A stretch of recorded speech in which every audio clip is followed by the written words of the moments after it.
Shalom Bapak Ibu Saudaraku yang terkasih, kita kembali merenungkan firman Tuhan. Jangan lupa mohon like dan subscribe, bagikan ke teman-teman jika memang berguna. Mari kita mendengar firman Tuhan yang terdapat di dalam Yohanes pasal 12 ayat 26. Saya akan bacakan buat kita semua yang berbahagia di dalam Kristus. Barang siapa yang melayani aku, ia harus mengikuti aku, dan di mana aku berada, di situ pun pelayanku akan berada. Barang siapa melayani aku, ia akan dihormati Bapa. Bapak Ibu, Saudaraku, perihal mengikut Yesus, inilah yang akan kita bahas hari ini. Tentu kita pernah mendengar berita viral ya, di media sosial. Entah viral karena kebaikan atau mungkin viral karena bentuk kejahatan mereka ya, yang diekspos secara cepat. Berita online menyebar dengan cepat, dilihat banyak orang, viral. Lah tentu mungkin pada zaman itu Yesus pernah viral Bapak Ibu Saudaraku. Mengapa? Ya kita tahu, kalau kita memperhatikan mulai ayat 1, Yohanes menceritakan bahwa Tuhan Yesus sedang berada di Betania saat itu. 6 hari sebelum Paskah. Ya, Bapak Ibu Saudaraku, tempat Lazarus dibangkitkan. Ya, Bapak Ibu Saudaraku, Yohanes menceritakan keviralan Tuhan Yesus saat itu. Tuhan Yesus telah membangkitkan Lazarus dari orang mati. Tentu berita yang sangat viral, sampai saat ini pun tidak ada orang yang bisa melakukan mujizat membangkitkan orang mati. Hanya Yesus saja. Bapak Ibu Saudaraku, ingatlah Kristus berkata bahwa sudah saatnya anak manusia itu dimuliakan. Ya, saat itu orang-orang Yahudi, orang-orang Yunani mencari Yesus. Siapa sih Yesus, kok sakti amat gitu ya, mungkin seperti itu. Kristus dimuliakan dengan menggenapkan kehendak Bapa. Kristus dimuliakan di sini dengan menggenapi kehendak Bapa di surga, yaitu mati disalib. Kematian Yesus itu bukan hanya fakta sejarah, namun perspektif seorang murid Kristus memandang segala sesuatunya. Ingatlah, Kristus telah menggenapkan kehendak Bapa dengan mengorbankan dirinya sampai mati menebus dosa umat manusia. Ini adalah berita yang menggemparkan tentunya. Bapak Ibu Saudaraku, umat pilihannya seharusnya juga menggenapi kehendak Bapa di surga. Ingat, caranya bagaimana? Kan begitu ya Bapak Ibu Saudaraku ya.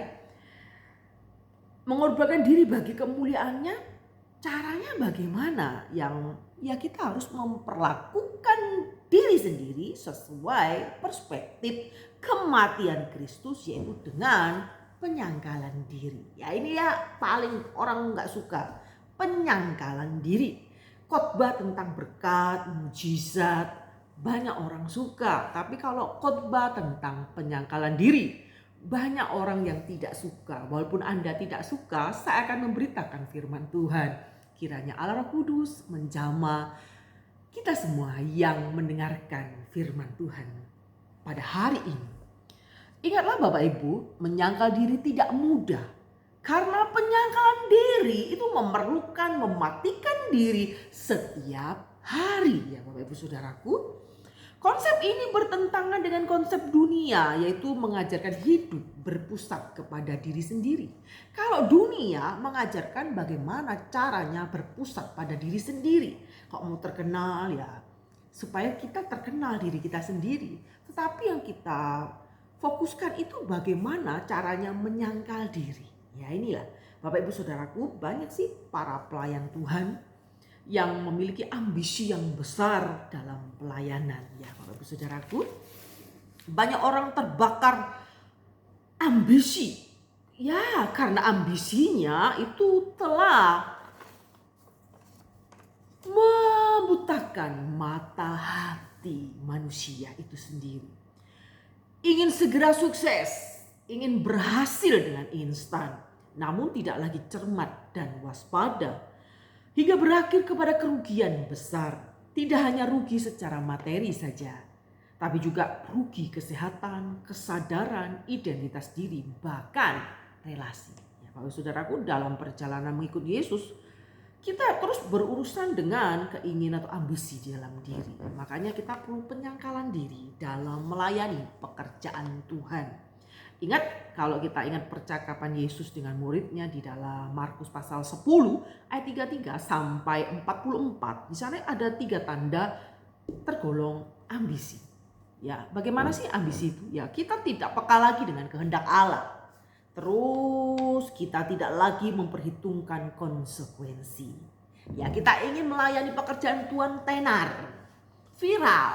Kita ingin melakukan pekerjaan Tuhan yang dipuji orang.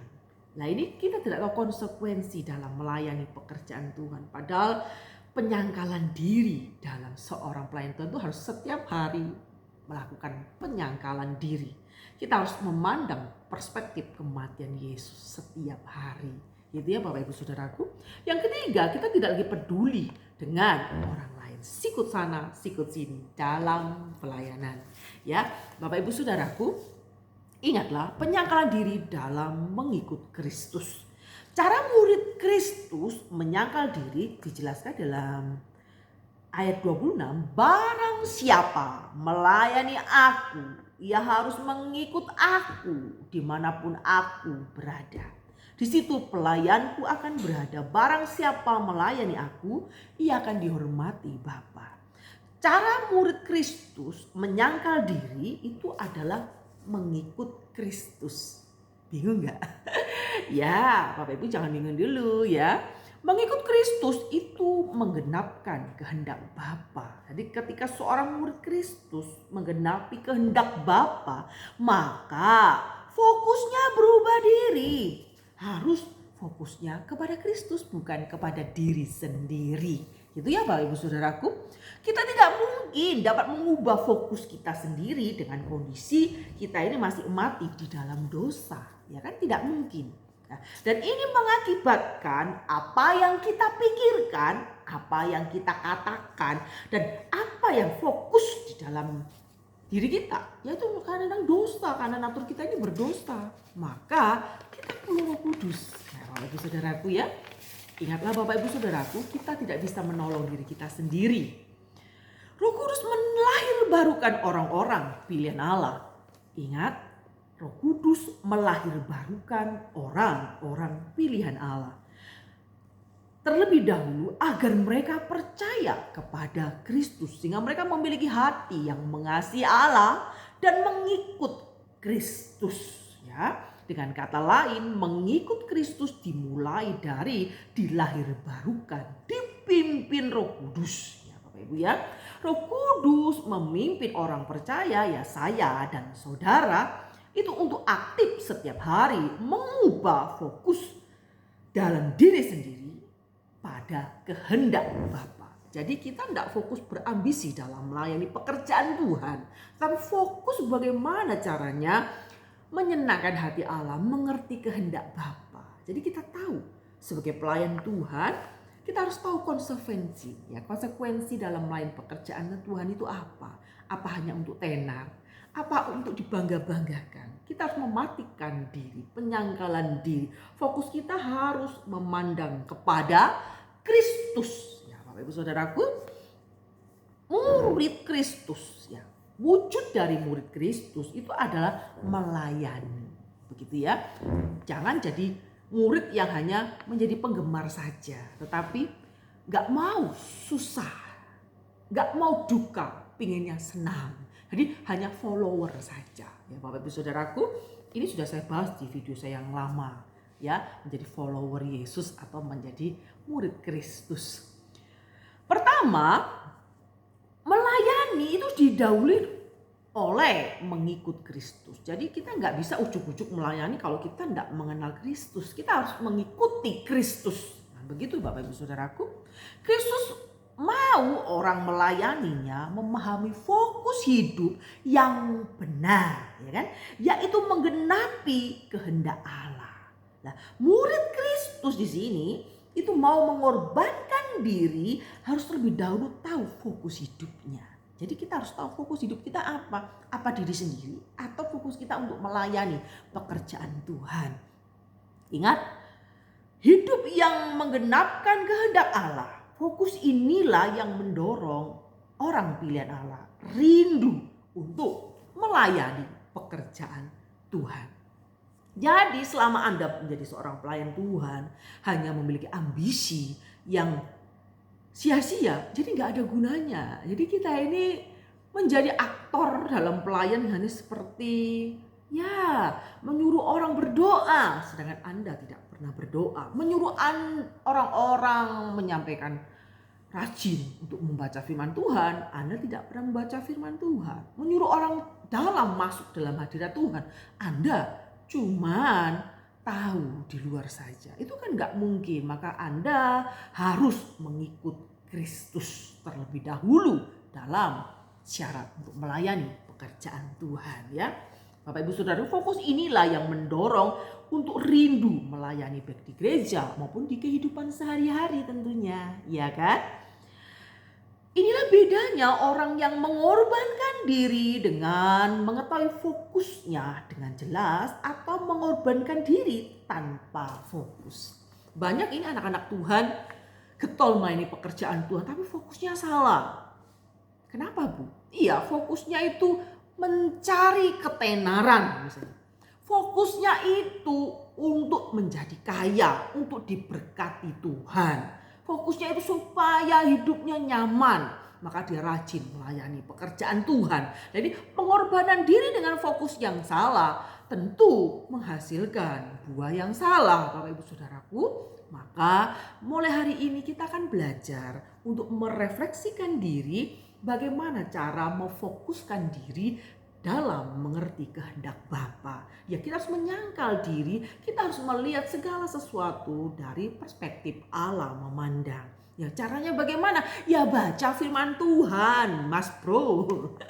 Ya, Bapak Ibu Saudaraku, rajin-rajinlah baca firman Tuhan. Dekatkan dirimu berdoa kepada Tuhan, ya. Mengerti kehendak Bapa tidak ujuk-ujuk mengerti, tetapi prosesnya panjang, gitu ya Bapak Ibu Saudaraku.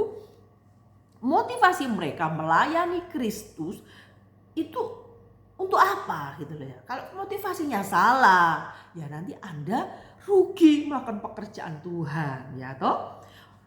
Motivasi ini didorong karena mereka melayani dengan pengertian yang benar dan rindu belajar. Jadi sambil Anda melayani, Anda akan belajar mengenal Kristus. Itu yang benar. Jadi kita tidak menggurui orang tapi Anda sebenarnya nggak mengerti. Jangan seperti orang buta menuntun orang buta. Kan tidak mungkin ya Bapak Ibu Saudaraku. Ingatlah, untuk memperlengkapi diri melayani pekerjaan Tuhan yang lebih baik, ya sikap mereka harus melayani dengan tanggung jawab, ramah, jujur, dan mau belajar ya dari senior-seniornya yang memang rohani. Jadi jangan pernah merasa dirinya sudah hebat meskipun Anda anak pendeta ya. Kadangkala yang bermasalah ini anak pendeta. Mengapa begitu? Mereka ya enggak semuanya sih. Ya ada seseorang atau ya mungkin beberapa beranggapan bahwa bapaknya pendeta kok. Jadi aku anak pendeta, pasti aku sudah rohani. Belum tentu. Ayahnya rohani, anaknya juga harus belajar. Memulai dari step by step. Begitu ya Bapak Ibu Saudaraku. Harus bertanggung jawab, harus ramah dan jujur. Ingat, tujuan mereka melayani agar nama Kristus dikenal dan disembah oleh banyak orang di gereja maupun di kehidupan sehari-hari melalui hidup berintegritas, jujur, mengasihi, kudus, dan tidak lupa membagikan Injil. Jadi yang kita perkenalkan bukan performan kita, bukan kebaikan kita, tetapi yang kita kenalkan adalah Injil Yesus Kristus. Pengorbanan Yesus di kayu salib itu yang kita ceritakan kepada mereka. Bahwa kita ini orang yang berdosa, kita bukan siapa-siapa tanpa Tuhan. Apa yang kita lakukan baik untuk orang lain, berbuat baik kepada siapa saja, itu akan menjadi percuma tanpa pengorbanan salib Kristus. Jadi saat Anda menerima kemurahan Allah dengan menerima Yesus Kristus sebagai Tuhan dan Juru Selamat, Anda menjadi ciptaan yang baru. Anda akan belajar untuk melayani Tuhan dengan kerinduan. Nah, kerinduan itu bagaimana? Kerinduan untuk mencari Tuhan, kerinduan belajar. Kalau Anda tidak mengerti firman Tuhan, mari belajar. Bisa bersama saya, dengan para pendeta yang ada di gereja masing-masing, dengan orang tua, dengan siapa saja yang memang kompeten di bidangnya tentunya. Harus dekat dengan Tuhan. Tidak bisa orang berteologi ya tanpa dia mengenal Tuhan sebenarnya. Itu satu paket komplit, tidak bisa Anda pisah-pisahkan. Jadi seorang pelayan Tuhan tidak boleh hanya keluar-keluar di mimbar saja, tetapi tidak punya hubungan pribadi dengan Tuhan. Itu akan menjadi sia-sia. Bapak Ibu Saudaraku, namun orang-orang yang mengaku melayani Tuhan tanpa didahului dengan fokus menggenapkan kehendak Allah, memiliki motivasi yang berpusat pada diri sendiri, yaitu apa? Aktualisasi diri. Kalau Anda tidak tahu fokus hidup dalam melayani pekerjaan Tuhan, hanya ikut-ikutan aja karena si A melayani Tuhan, ya aku ikutlah biar ikut keren dipuji mama papa. Enggak, kita bukan mengaktualisasikan diri di mimbar. Jadi banyak orang berbondong-bondong kepingin pelayanan di atas mimbar. Tujuannya supaya mengaktualisasi ngomong kok sampai keliru-keliru ya Bapak Ibu Saudaraku ya. Terlalu bersemangat ini. Ya, ingat Bapak Ibu, aktualisasi diri.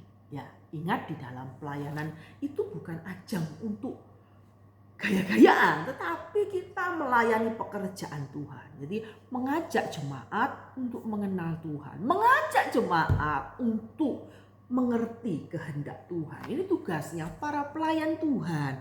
Entah itu di musik, pujian, di firman Tuhan, dan banyak hal. Dimanapun Anda berada sebagai mentor dan sebagainya, Anda harus punya hubungan yang dekat dengan Tuhan. Jadi gak boleh menjadi pelayan yang hanya berambisi saja, tetapi tidak punya hubungan yang dekat dengan Tuhan. Begitu ya Bapak Ibu Saudaraku. Tidak suka belajar Alkitab, ya nggak mungkin. Kalau Anda tidak mau belajar Alkitab, bagaimana Anda mengerti kasih Kristus? Kasih Kristus ada ditulis di dalam kitab. Maka Anda harus mempelajarinya.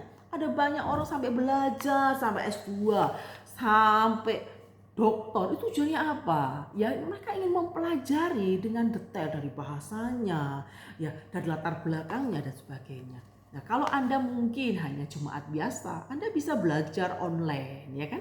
Sekarang banyak kan percakapan, mungkin pembelajaran online, Anda bisa ikut gitu. Tentu cari narasumber yang benar. Jadi jangan narasumber yang keliru, nanti takutnya Anda tersesat gitu ya Bapak Ibu Saudaraku.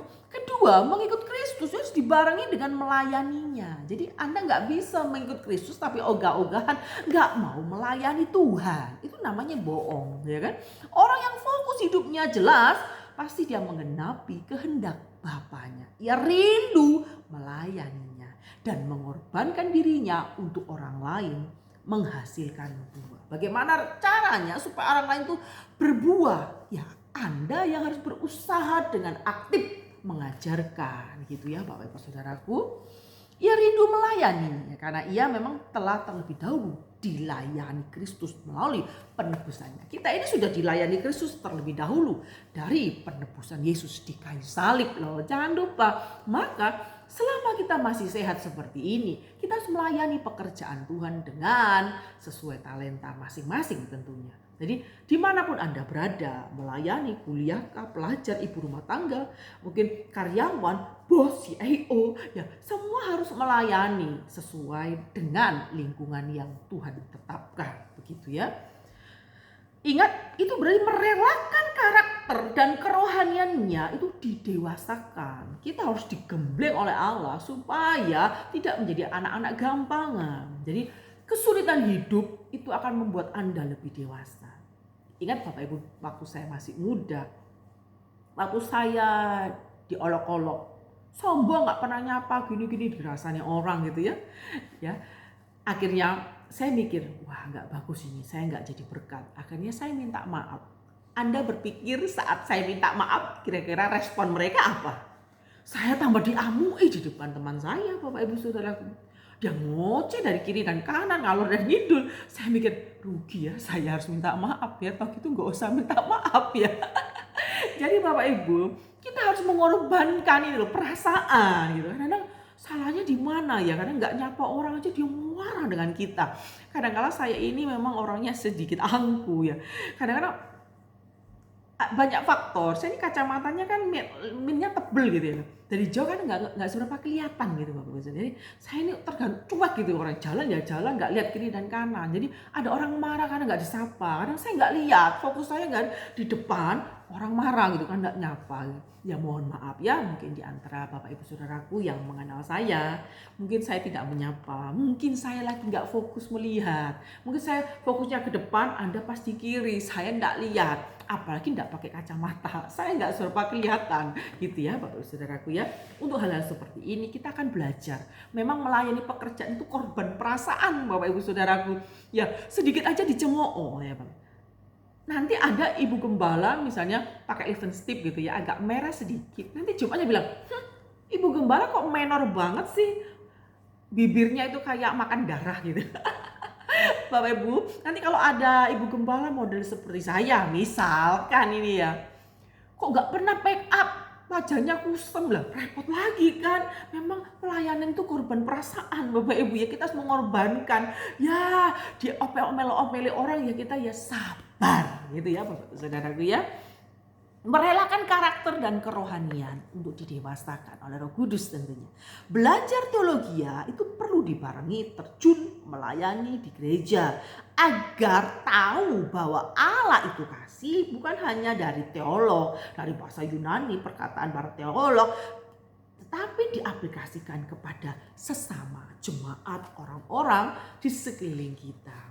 Jadi kalau Anda mungkin anak pendeta yang sudah S2, mungkin bahkan S3 tapi nggak pernah terjun dalam pelayanan, cuma di ibadah raya saja, wah ini bahaya. Anda tidak tahu, apalagi ladang pelayanannya punya bapaknya sendiri, wah ini tambah seenaknya sendiri kadang-kala. Kadang-kala perlu melayani di gereja yang lain. Tujuannya apa? Supaya tahu pahitnya di mana, manisnya di mana gitu ya. Belum tahu kamu diomeli ibu gembala. Ya Bapak Ibu Saudaraku, ada ini ibu gembala yang mungkin terlalu perfeksionis gitu ya.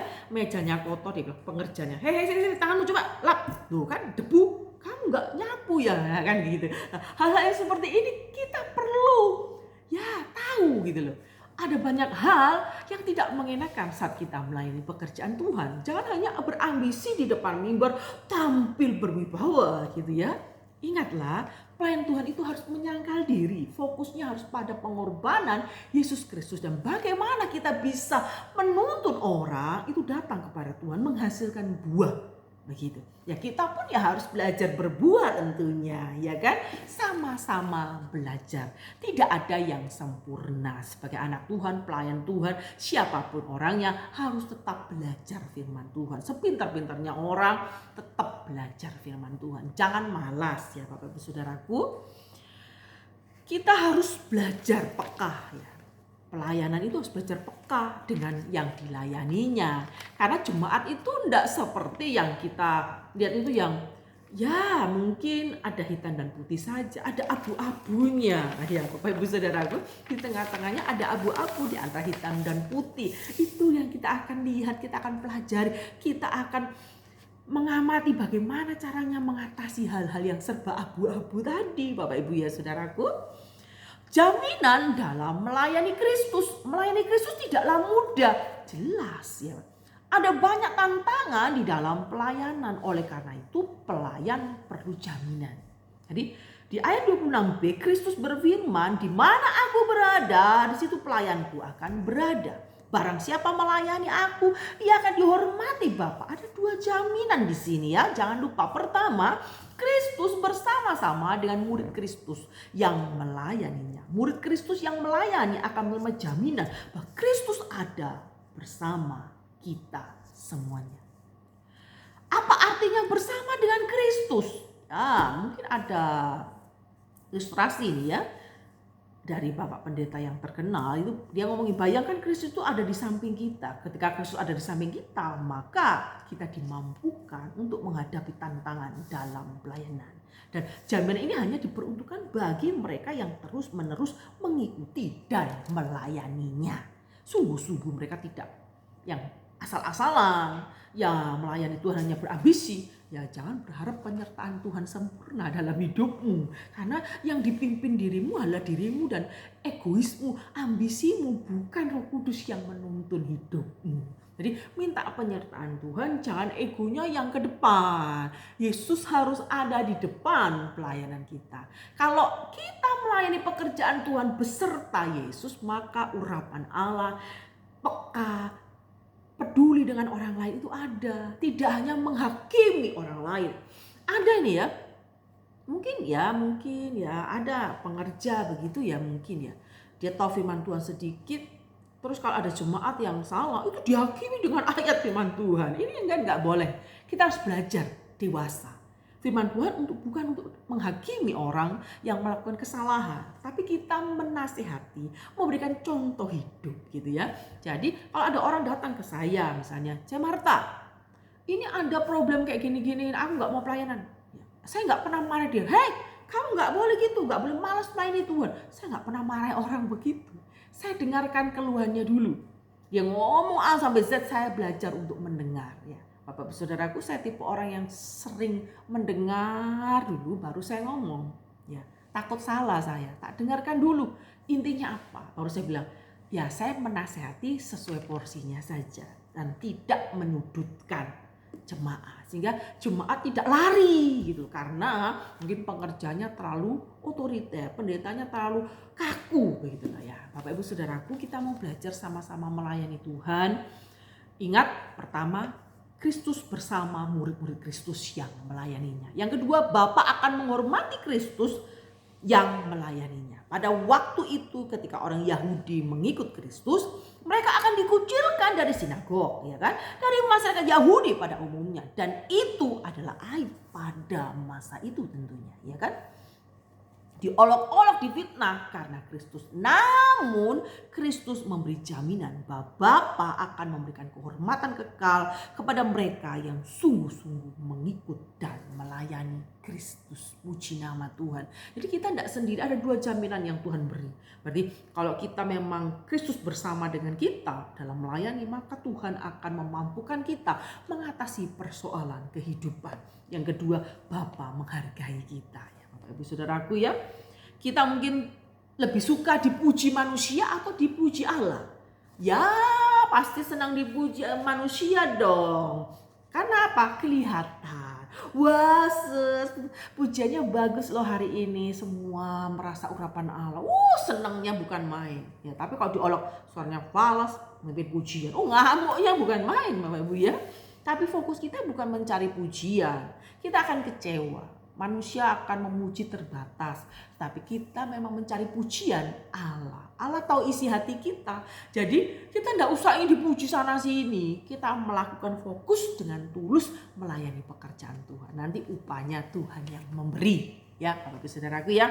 Kesimpulannya, dari semua tantangan itu yang saya jelaskan dari A sampai Z tadi, Tuhan Yesus itu memang tokoh viral pada zaman itu. Namun keviralannya tidak melupakan mandatnya dari Bapa, yaitu menderita di kayu salib, bangkit demi kita semuanya. Ya, Bapak Ibu saudaraku, Kristus memahami kemuliaan dengan definisi Bapa, yaitu penderitaan di sana. Jadi kita sebagai seorang pelayan Tuhan harus memahami itu. Kita melayani Tuhan, itu harus siap menderita untuk Kristus. Kita harus siap menderita dalam arti dicemooh, dihina, terus sudah terus tapi masih dikucilkan atau mungkin dirasani. Ya Bapak Ibu Saudaraku, jangan berkecil hati.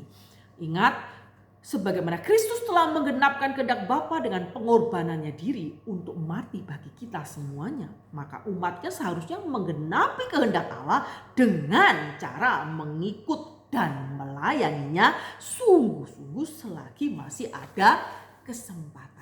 Jadi kita yang masih muda mungkin berapi-api melayani pekerjaan Tuhan, ingat fokus kita harus benar. Jangan sampai kita melayani tapi awuran, tidak tahu fokusnya. Anda melayani Tuhan bukan mencari kekayaan. Anda melayani Tuhan supaya diberkati, supaya sehat. Enggak. Kita melayani pekerjaan Tuhan, fokusnya kehendak Bapa tergenapi di dalam hidup kita. Jadi sesuai dengan tujuan Allah menciptakan kita, sesuai dengan talenta kita masing-masing, kita berjalan tahap demi tahap. Apa yang Tuhan percayakan itu kita jalankan.